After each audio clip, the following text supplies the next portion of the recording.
Hi, and thanks for watching my video at the 4th Online Consciousness Conference.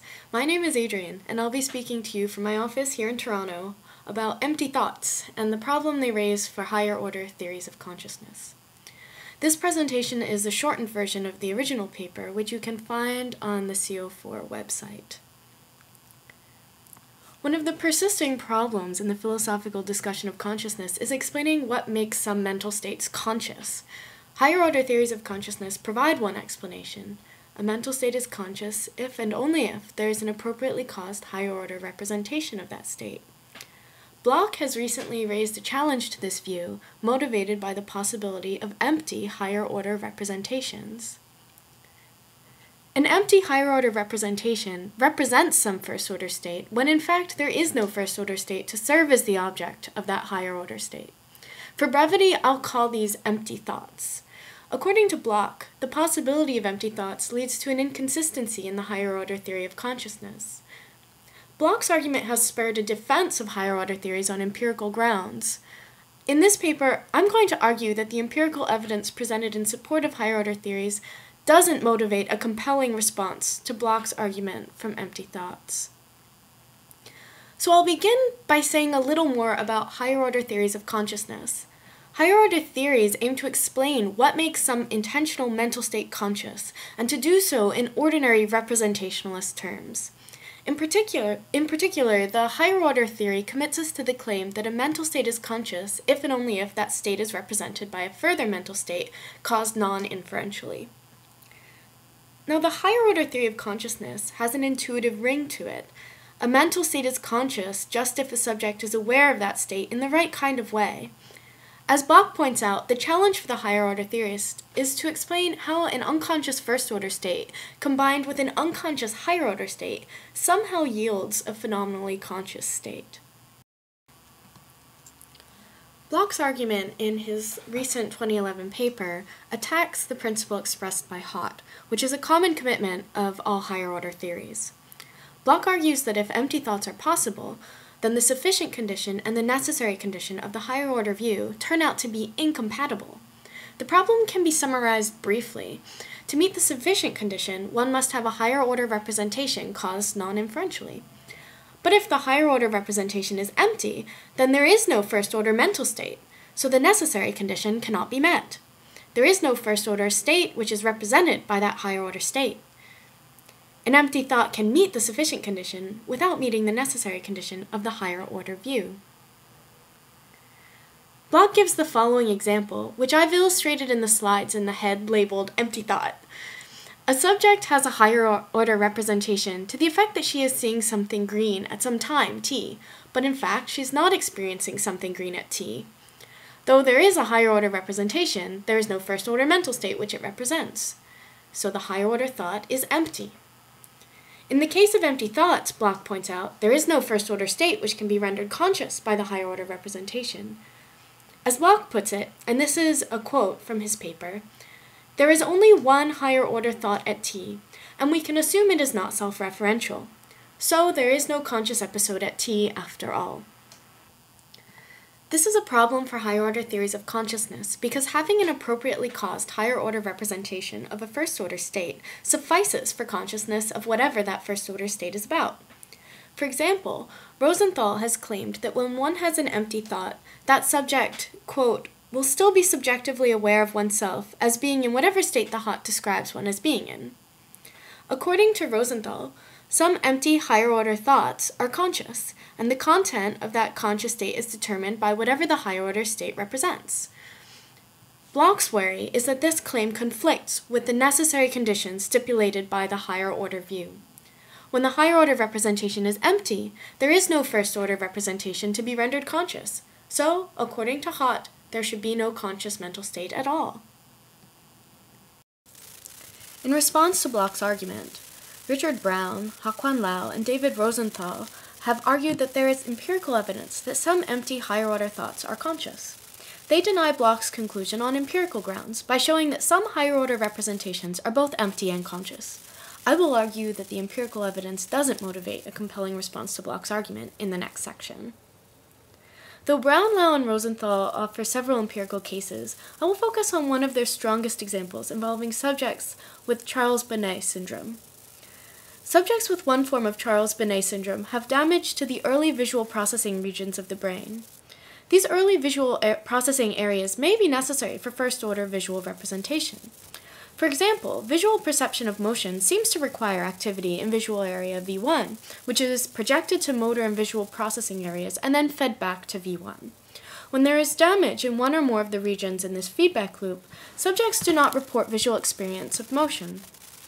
This and similar evidence from the study of vision has led some researchers to think that feedback loops realized in early perceptual and motor processing are necessary for conscious visual experience. If this is right, then subjects with Charles-Bonnet syndrome should not have conscious visual experience, since they have extensive damage in the areas thought to be necessary for such experience. The strange characteristic of Charles-Bonnet syndrome, however, is that in spite of this damage to V1, subjects report vivid visual hallucinations of faces, persons, objects, and complex geometric patterns. Lau and Brown suggest that subjects with Charles-Bonnet syndrome provide evidence for real-life conscious empty thoughts. They think that visual hallucination in the absence of activity in early perceptual areas provides an example of higher-order representation without first-order representation. Further, there is good reason to think that subjects with Charles-Bonnet syndrome are in fact having conscious visual experience.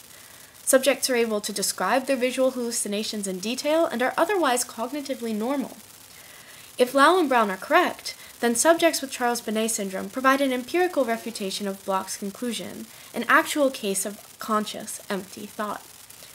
This would show that higher-order representation sometimes suffices for conscious visual experience, even if there is no first-order representation that is the object of that higher-order state.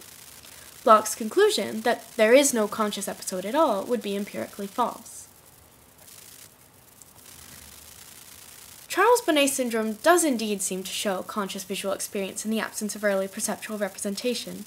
However, there are three reasons why this empirical case doesn't motivate a convincing response to Bloch's argument.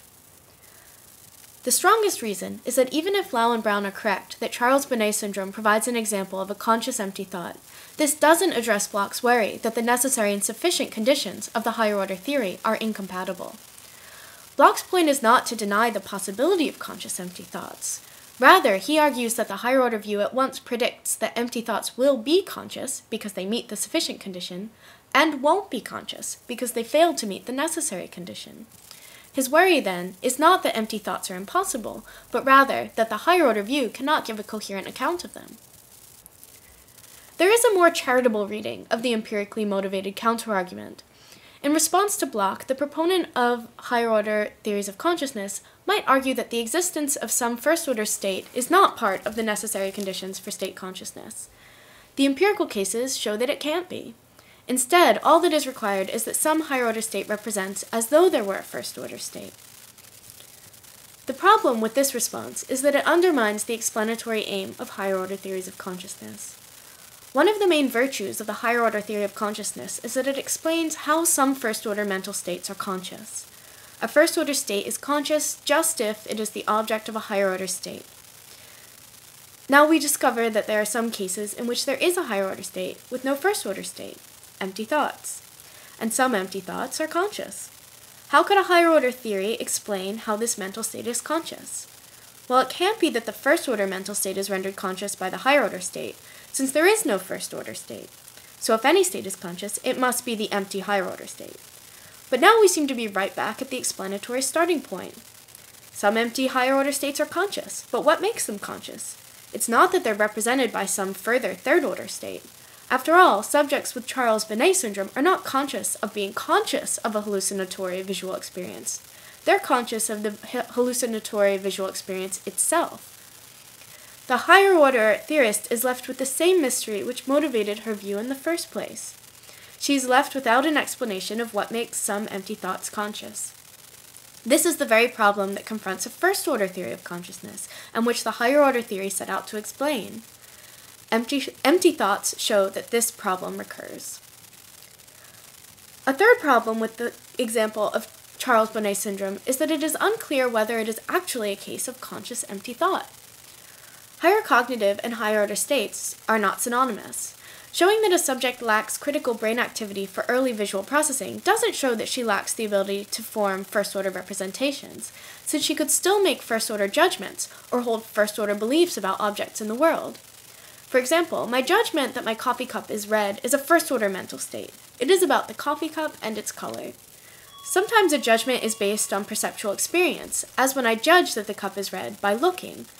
But the judgment is not about my perceptual mental state. It is about the cup. I could also judge that the cup is red if someone were to tell me so, or if I remember that it's red. Many first-order higher cognitive states do not depend critically on early perceptual processing.